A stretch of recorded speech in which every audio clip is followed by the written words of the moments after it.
Mark, welcome. I'm so pleased to have you as part of the Immuno-Oncology 360 Conference. And you led a very exciting panel yesterday addressing some of the business aspects of immuno-oncology. And I wanted to ask you, Mark, can you shed some light on a comparison of intellectual capital versus financial capital? Well, first of all, financial capital is the sum total of the hard assets, of which there's many trillions of dollars. A lot of it is in the sovereign funds outside the United States, but many of these have hundreds of billions or trillions. So this area is where there's just a tremendous amount of dollars that could flow into high investment areas.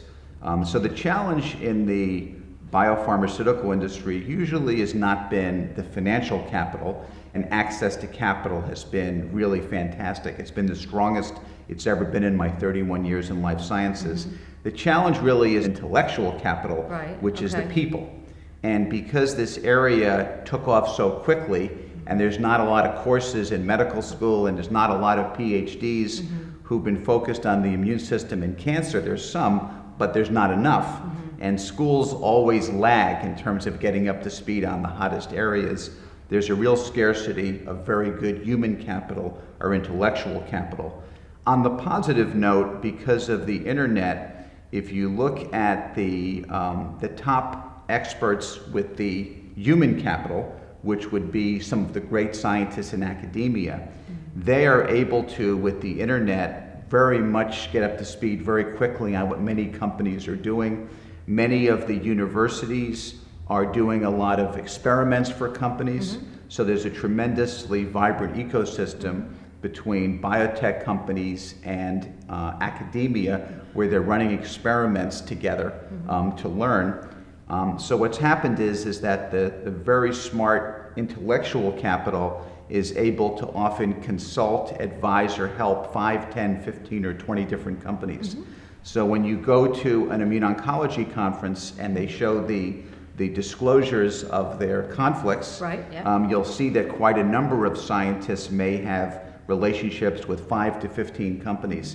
And while people are nervous about conflict, I actually think it's a good thing, because if you're right at the cutting edge of this, for example, at Johns Hopkins, why not give that best advice to the 5, 10, or 15 companies so that the rapid advances get integrated as quickly as possible? It's really important for us to deploy the intellectual capital efficiently, because it's a waste of resources to drill the same dry wells. So if people know how to avoid drilling the dry wells, let that knowledge get deployed quickly across pharma so that there's less failures, and then the financial capital is allocated more efficiently. So that's where the financial capital and the human capital get tied together. How are we going to get creative? How do we prioritize combinations? There's probably 3,000 viable combinations that would make sense conceptually to combine two agents. If you have to add 3, it just makes it, much more complicated, and then you probably get into the tens of thousands. But if there's 3,000 that probably makes sense conceptually, you're going to have to apply some knowledge of biomarkers, some knowledge of in vitro data to really filter and distill that down. But there's probably a couple of hundred that I think will end up getting tested, at least clinically, because as Ira Mellman says, the great experiment is the human clinical experiment. And because there's very good financial capital, at least that's flowed to the industry, that gives companies a lot of leeway to fund a lot of clinical trials. I think the other factor that's going to be very positive here on the combinations is the FDA, which is the FDA is really trying to be part of the solution here, and they're encouraging combinations, and I think they're willing to approve data where the combinations are highly synergistic in a relatively rapid time frame. So it used to be that if you were doing combinations, it raised the FDA complexity, and you would say, you know what, let's just get it approved as a monotherapy and we'll wait later. Now I think the FDA will get as creative with the companies and with the tools to make sure that a highly synergistic combination gets out to patients as quickly as possible. So what do you see as the consolidation wave? Well, the consolidation wave on the biotech side is to some extent driven by what's happening in the capital markets, the financial capital. The financial capital, as we said, was flowing very freely.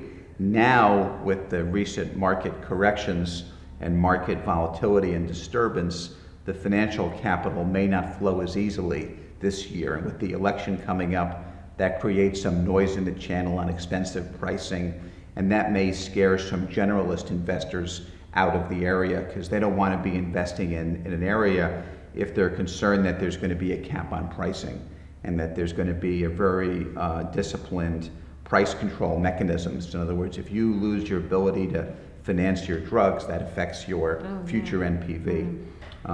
So I think that the political side, the disruption of the capital markets this year, along with the view that we don't need 100 little biotech companies that are highly fragmented, focused on one tiny part of the solution. Companies now are, I think, much more rational about M&A. Boards are much more rational about M&A. So I think that while we won't see a lot of consolidation in the first half of this year, if the capital markets remain constrained, I do believe that that will be a driver for consolidation in the second half of this year. But if you just look at what's going on, for example, there's now, let's say, 10 neoantigen companies. Let's say by the end of next year, there could be 20 or 25. That's the new hot flavor. You probably don't need 20 or 25. So I suspect that some of the larger ones will become consolidators. Or as we say on Wall Street, there's hunters and hunted. And if the hunters have deep pockets, they can afford to go after some of the hunted.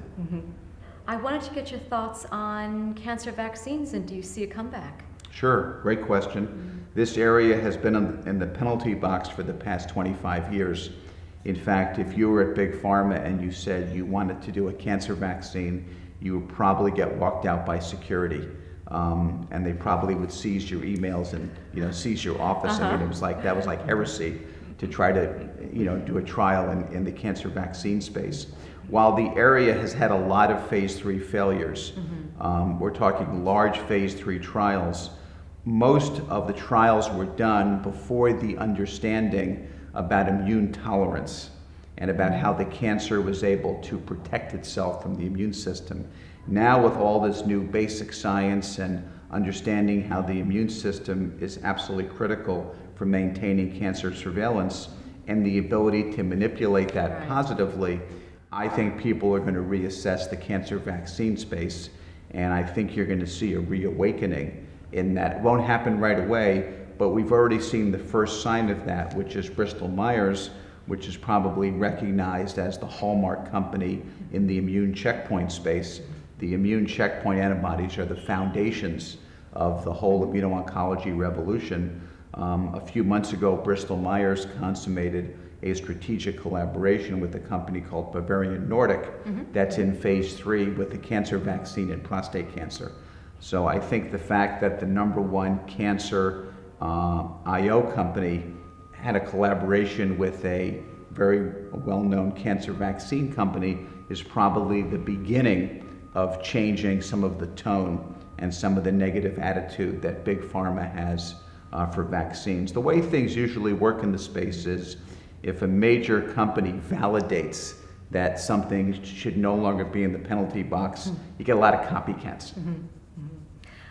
In this case, that's a good thing. It is a good thing. And sometimes it drives irrationality, but there's a lot of, if Bristol did this, then several other big pharmas say, well, we have to do something as well. So I would call it's certainly a reactive situation. People always ask, where are we in the IO space? Are we in the 3rd inning, the 8th inning? Where are we? And we're probably in the 3rd or 4th inning, but we're certainly not even at the 50% point.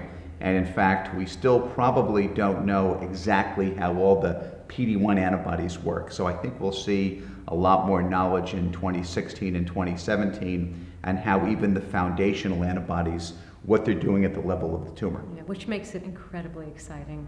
So Mark, thank you so much for being with me.